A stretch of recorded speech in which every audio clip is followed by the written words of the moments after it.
আসসালামু আলাইকুম।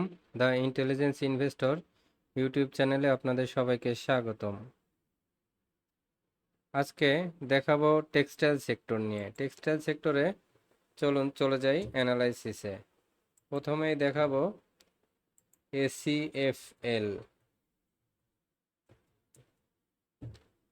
এসিএফএল এর মোটামুটি একটা প্যারালাল অবস্থানে আছে। এই যে এখানে একটা বক্স আঁকায় দিই, এই বক্সটা খেয়াল করবেন। এখান থেকে যদি ব্রেকআউট করে তাহলে এসিএফএলটা ভালো হতে পারে। এরপরে এআইএলটা দেখে আসি চলুন। আমাদের রেগুলার স্টক এআইএলটা, এই যে পজিশনটা খুবই ভালো। এখান থেকে এখন এই যে এই চার্টটা দেখাচ্ছে একটু হয়তো কারেকশন হবে, বাট আলটিমেটলি এআইএলটা ভালো হবে।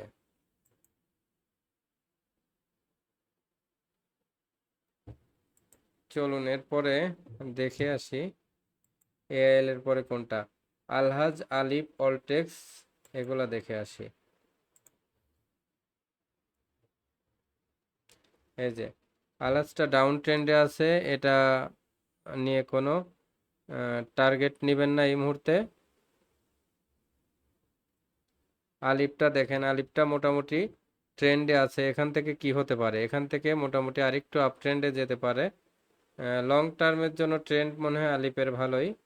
অলটেক্সটা কি, অলটেক্সটা আবার নতুন করে শুরু হয়েছে এখন।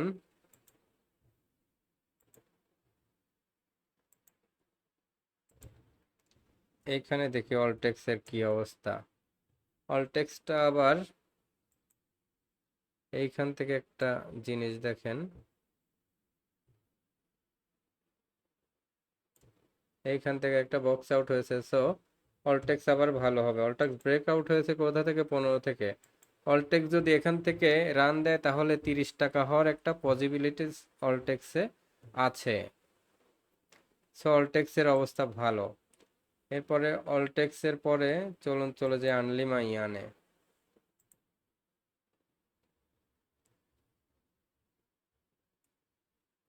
আনলিমা ইয়ানটা এখনো ট্রেন্ড স্ট্রং না। আনলিমার পরে অ্যাপেক্স স্পিন দেখব।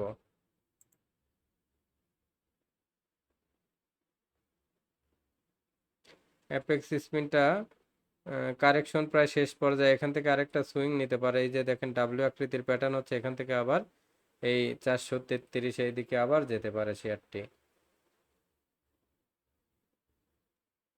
আর্গন ডেনিমটা দেখেন, এখান থেকে এই যে ভলিউম ভালো, এখান থেকে একদিন রেড আবার গ্রিন, এটা এখনো পজিটিভ ট্রেন্ডে আছে। সো এটা মোটামুটি ব্রেকআউট হয়েছিল কোথা থেকে, 17 থেকে। সো এটা 34 টাকা যাওয়ার সম্ভাবনা আছে। তার মানে এখানে এখনো 4 টাকা 8 টাকা প্রফিট পাওয়ার সম্ভাবনা আছে আর্গন ডেনিমে। সো আর্গন ডেনিমটাকে নোট করে রাখেন পজিটিভ ট্রেন্ড নিয়ে। আর্গন ডেনিমের পরে চলুন দেখে আসি CNA, Dhaka dyeing, Delta spin.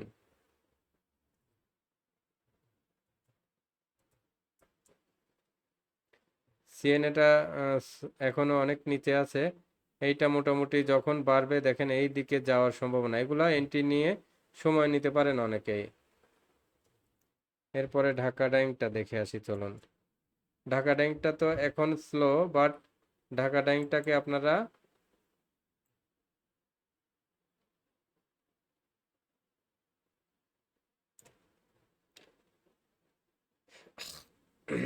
Dhaka ডাইংটা মোটামুটি কালেকশন করেন, এখন কালেকশন ফেজে আছে।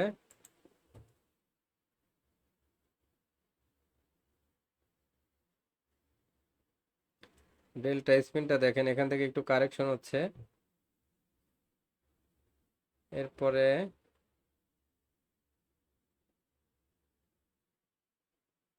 ডিএসসি জেনারেল ইন্ডেক্সটা মোটামুটি আহ, রবিবারে যদি এখান থেকে বাড়ে তাহলে পজিটিভ ট্রেন্ডে আবার চলে হবে। এই জায়গায় একটা ব্রেকআউটের সম্ভাবনা আছে রবিবারে, দেখেন এই জায়গাটা ব্রেকআউট হতে হবে। এই জায়গাটায় ডিএসসির ইন্ডেক্সটা একটু এই চার্টের মধ্যে ভালো করে ফলো করবেন।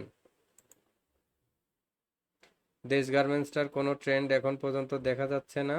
ডিএসএসএলটা কি বক্সের উপরে আছে, তার মানে কি ছোট ছোট কারেকশন, এখান থেকে একটা বড় গ্রিন ক্যান্ডেল যে কোনো দিন দিয়ে দিবে। সো ডিএসএসএল আপনারা এন্ট্রি নিতে পারেন।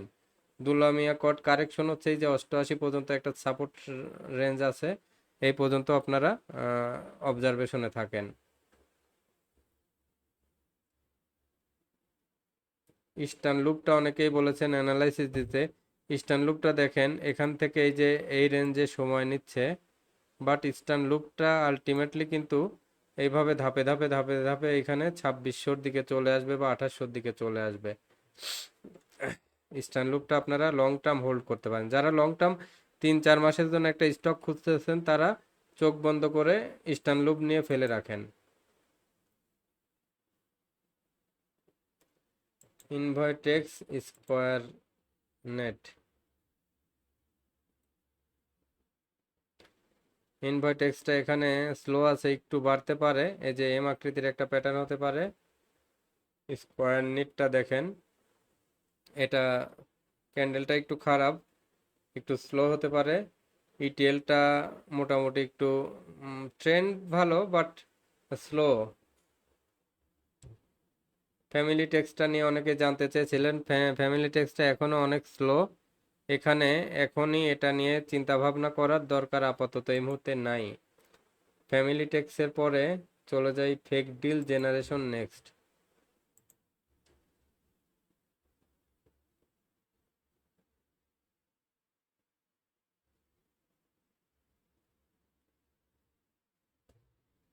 এই যে ফেক ডিলটা এখন এখান থেকে কারেকশন হবে, সো প্রফিট টেক করে ফেলেন। এরপরে আমরা চলে যাই জেনারেশন নেক্সটে। দেখেন জেনারেশন নেক্সটটা এই লেভেলে কালেকশন করতে পারেন লং টার্ম আগামী 3 মাসের মধ্যে। এই শেয়ারটা এইভাবে বক্স করা আছে, আপনারা এই শেয়ারটা কালেকশন করেন। এটার পজিশন ভালো, কম রেটে আছে, এটা কিন্তু এই রেটে থাকবে না। 3 টাকায় আছে, এটা 4.5 টাকায় গেলে 50%। এই শেয়ারটি কিন্তু অনেক ভালো শেয়ার। জেনারেশন নেক্সট এখন কালেকশনের সময়, নিচে থাকতেই কালেকশন করে রাখবেন, তাতে বেশি প্রফিট হবে। পরে দেখবেন দেখবেন যে অনেকেই বাড়ার পরে আবার নিচ্ছেন। এসব শেয়ার বাড়ার সময় তো কেনার সুযোগ দেয় না, হল্টেড হয়ে যায়। এরপরে হামিদ ফেব্রিক্স দেখে আসি।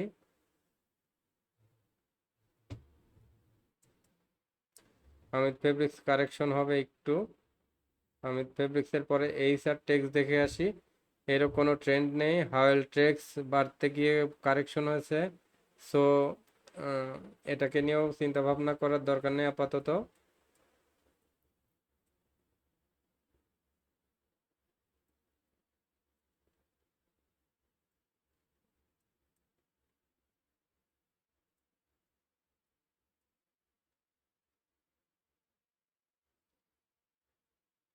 যে খান বাদার্সটা, খান বাদার্সটা এখানে কালেকশনের একদম হাই টাইম চলতেছে। দেখেন একটা আপনাদের ওই যে ত্রিভুজ আকৃতির গ্রাফ চলে এসেছে এখানে, এই চারটা খেয়াল করেন।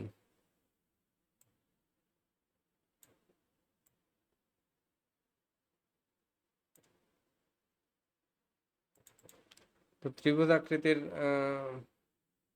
গ্রাফ এখান থেকে কি করবে, এখান থেকে একটা ব্রেকআউট নিবে। এখন কিন্তু এই যে এখান থেকে একটা বড় ক্যান্ডেল দিয়ে ব্রেকআউট নিবে খান বাদার্স। তো খান বাদার্স কেনার একদম হাই টাইম চলতেছে।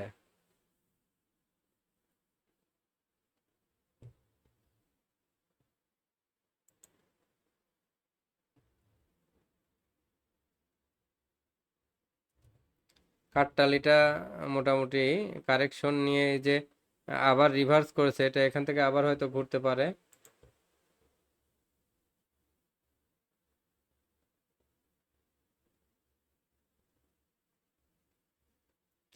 মালিক স্পিনটা দেখেন এখান থেকে কি হচ্ছে, এই যে এই জোনটা যখন ক্রস করবে তখন হয় নিচে আসবে অথবা একই লেভেলে আছে, থাকতে থাকতে হয় উপরে উঠবে নিচে আসবে, কোন দিকে যায় সেই দিকে ট্রেন্ড। এরপরে মতিন স্পিনে চলে যাই আমরা।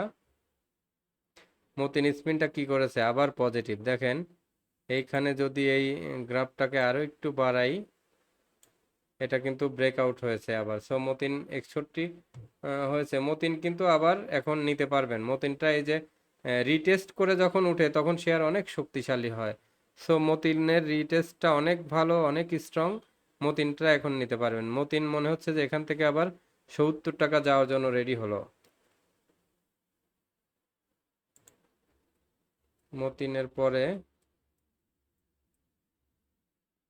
মেট্রো স্পিন দেখি, একদিন বাড়ার পরে 2 দিন কারেকশন। এখানে কারেকশন, এই যে ডোজি মানে হেজিটেশন, এখান থেকে আবার ঘুরবে। মুজাফফর স্পিনিং, এখান থেকে একই প্যারালাল, এটার দিকে আর নজর দেওয়ার দরকার নেই। এরপরে মিথুন নিটটা স্লো আছে, ডাউন ট্রেন্ড। এমএল ডাইংটার কি অবস্থা? এমএল ডাইংটা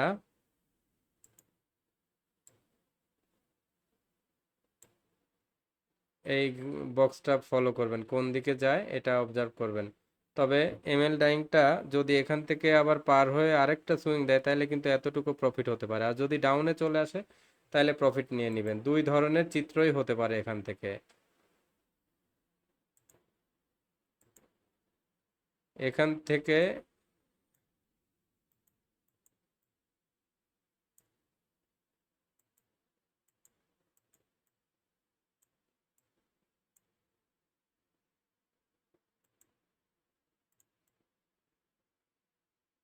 এদিকেও যেতে পারে, এখান থেকে এদিকেও আসতে পারে।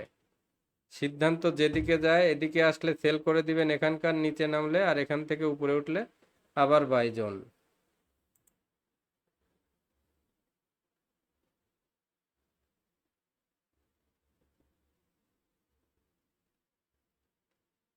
মুন্নু ফেব্রিক্সটা এখানে কালেকশন ফেজ, দীর্ঘদিন মুন্নু ফেব্রিক্স কিন্তু লং টাইম একই লেভেলে দেখেন ট্রেড হচ্ছে। এই যে জোনটা, এখান থেকে যখন এই যে 24-40, আবার এই একটা জোন, এই দুইটা জোন যখন ক্রস, এই জোন থেকে যখন এই জোনে ঢুকবে, এইটা যখন এই জোন পার করবে, তখন শেয়ারটা কিনলে এখানে কিন্তু মোটামুটি দেখবেন যে 5-7 টাকা 10 টাকার একটা গ্যাপ দিয়ে দিবে।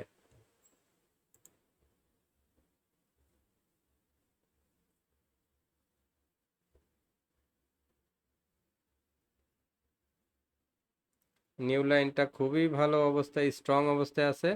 এখন এই নিউ লাইনটা অবশ্যই, মানে এই যে এই জায়গাটা শুধু দেখেন,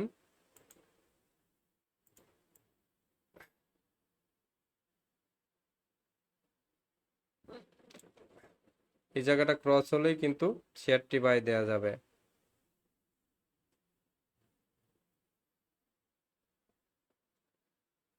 যেহেতু ডাব্লিউ আকৃতির প্যাটার্ন, এখানে বাই দেওয়াই সবচেয়ে ভালো। নিউ লাইন একদম খুবই ভালো স্টকস এই মুহূর্তে। নিউ লাইনের পরে দেখে আসি কোন স্টকস আছে। নুরানি পিডিএল,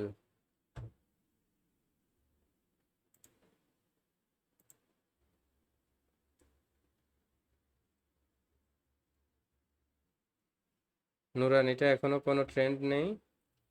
এরপরে পিডিএলটা দেখে আসি, পিডিএলটারও কোনো ট্রেন্ড দেখতে পাচ্ছি না এই মুহূর্তে। পিডিএল এর পরে প্রাইম টেক্স পিটিএল দেখে আসি।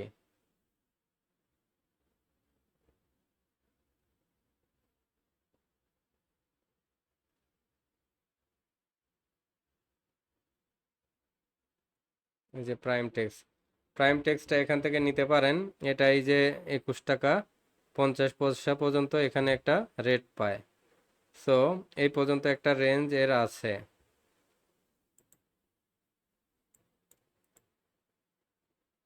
এই পর্যন্ত একটা রেঞ্জ আছে।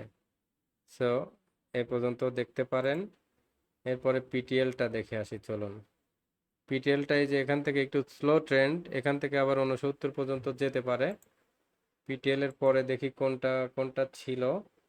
পিটিএল এর পরে কুইন সাউথ, রহিম টেক্স, রিজেন্ট টেক্স দেখে আসি।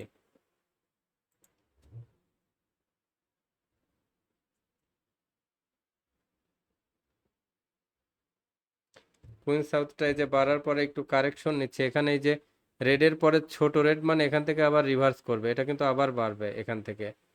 সো অবজারভেশনে রাখেন। রহিম টেক্স স্লো আছে, অবজারভেশনে রাখেন। রিজেন্ট টেক্সটা মোটামুটি ভালো ট্রেন্ডে আছে। এখানে দেখেন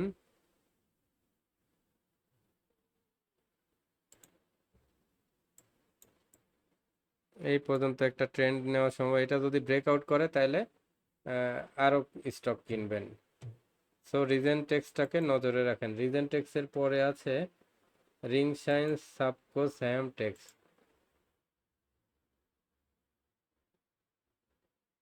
রিং সাইনটা কারেকশন হচ্ছে, একটু অবজারভেশনে রাখেন। আর এন স্পিনটা এখন মার্কেটে নাই, এটাই তো শার্প ইন্ডাস্ট্রিজ। এরপরে সাবকোটা একই লেভেলে ট্রেড হচ্ছে। সাইহাম কটটা এখানে অবজারভেশন করবেন, কিন্তু সায়ামটেক্সটা মনে হয় এখনো কি করা যায়, যদি কোনো কারণে এই লেভেলটাকে ক্রস করে গেলে শেয়ারটা কোথায় যাওয়ার অ্যাবিলিটি আছে, প্রায় 40 টাকার দিকে যাওয়ার অ্যাবিলিটি আছে এই লেভেলটা ক্রস করলে। পিছনে দেখে আসি আর কোনো হায়ার হাই আছে। 35 টাকা। ও, সায়ামটেক্স তাহলে এইটা ক্রস করলে 35 টাকা হবে এই শেয়ারটি। সো সায়ামটেক্স এখনো কেনা যায়, স্ট্রংলি কেনা যায়। তাহলে সায়ামটেক্সের পরে কোনটা আছে দেখে আসি। Sharp industries, শাসা denim.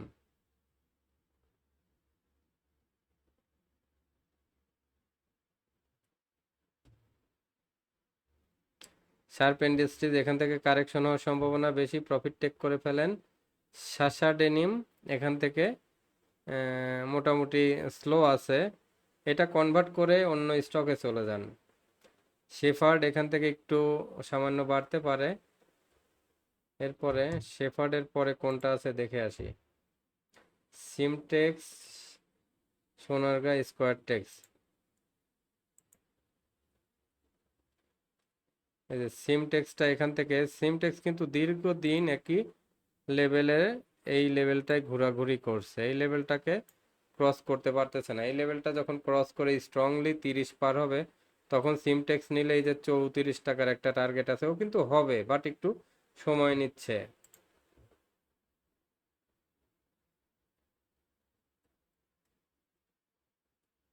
সোনারগাঁটা দেখে আসি। সোনারগাঁটায় যে এখান থেকে ব্রেকআউট হয়েছে, বাট একটা নেগেটিভ ইস্যু, যে বড় গ্রিন ক্যান্ডেলের পরে ছোট গ্রিন ক্যান্ডেলটা একটু নেগেটিভ, এই জন্য একটু এখানে আবার কারেকশন নিতে পারে। স্কোয়ার টেক্সটা দেখি, স্কোয়ার টেক্সটা এখান থেকে আবার একটু বাড়বে, সেরকমই ট্রেন্ড দেখাচ্ছে। 53 থেকে ক্রস করলে আরও বাড়তে পারে। স্টাইল কাপ তো এই যে এখান থেকে একটা কারেকশন নিল, এইখানে আবার দেখেন সাপোর্ট পেয়েছে, এখান থেকে আবার কালেকশন ফেজ, এইখান থেকে আবার ঘুরবে, কিন্তু তাহলে ও আবার 65-তে যাবে, এম আকৃতির একটা প্যাটার্ন হতে পারে, এখানে আবার কালেকশন করেন। এরপরে স্টাইল কাপটার পরে আছে কোনটা, তাল্লু, তমিজ, তসরিপা।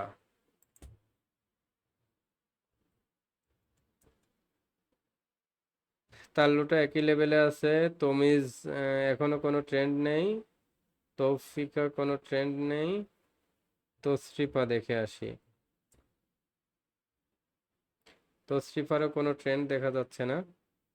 তসরিপার পরে কোনটা আছে, তুংহাই, ভিএফএস। তুংহাইয়ের কোনো ট্রেন্ড নেই। ভিএফএস এর কি অবস্থা দেখি, ভিএফএস এরও কোনো ট্রেন্ড নেই। এরপরে জাহিন টেক্স দেখে আসি। জাহিন স্পিন, এটা নিচে আছে কিন্তু কোনো ট্রেন্ড নেই। জাহিন টেক্স, এটারও কোনো ট্রেন্ড নেই। তাহলে এবার সামারাইজে চলে যাই।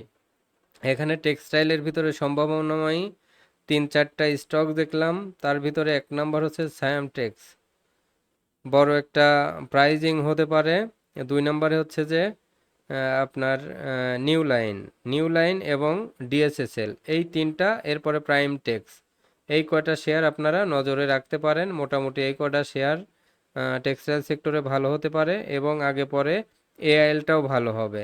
সো এখন মোটামুটি যদি সবচেয়ে বেশি সাজেস্ট করি, সেই ক্ষেত্রে সায়াম টেক্স, ডিএসএসএল এবং নিউ লাইন, এই কয়টাকে আপনারা টেক্সটাইল সেক্টরে নজরে রাখেন। আমার ভিডিওটি যাদের ভালো লাগলো অবশ্যই চ্যানেলটি সাবস্ক্রাইব করবেন, লাইক, কমেন্ট, শেয়ার করে সাথে থাকুন। অবশ্যই অবশ্যই এই যে আমার এই হোয়াটসঅ্যাপ নাম্বারে যারা কোর্স করতে চান, 01722202992, নক করবেন, এবং যারা পোর্টফোলিও ম্যানেজমেন্ট করে নিতে চান তারাও এই নাম্বারে নক করবেন। আজকের ভিডিও এ পর্যন্তই, সবাই ভালো থাকবেন, আল্লাহ হাফেজ।